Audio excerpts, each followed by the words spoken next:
ఏంట్రా అంత టెన్షన్ పడుతున్నావు నువ్వు? ఈ ఊళ్ళో ఉన్నాడు రా, ఆడు వచ్చాడంటే పెద్ద తలనొప్పరా. వచ్చేసాడు రాడు.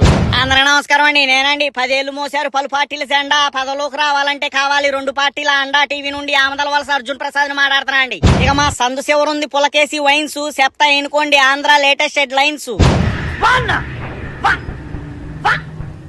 ఇక పచ్చ మీడియా ప్రచారాల్లో ఆయన అంటున్నారు ద గ్రేట్ విజనరీ అని, కానీ ప్రజల్లో ఉన్న టాకు మాత్రం ఆయన దరిద్రానికి దారి చూపే దేవదూతని.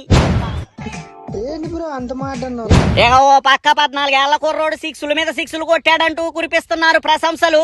మరో పక్క 14 ఏళ్లకు పైగా ముఖ్యమంత్రిగా చేసిన సూపర్ 6 కొట్టలేక ఎదుర్కొంటున్నారు విమర్శలు.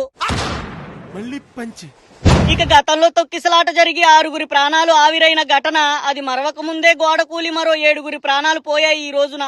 ఇక బాబు సూరిటీ భవిష్యత్ గ్యారంటీ అంటూ చేస్తారు పనికిరాని నినాదాలు. ఆయన నాసిరికం పనితీరు వల్ల పోతున్నాయి ఎందరో అమాయకుల ప్రాణాలు. కరెక్ట్, ఇది కరెక్ట్ గా చెప్పావు. ఇక గతంలో తమరి అనాగరిక పాలన వైఫల్యంచే ఆనాడు కూలిన డయాఫామ్ గోడ, ఇక తమరి నిర్లక్ష్యపు ధోరణిని మళ్లీ నిరూపించేందుకై ఈనాడు 7గురి ప్రాణాలు బలి తీసుకుంది తమరు కట్టించిన సింహాచలపు గోడ.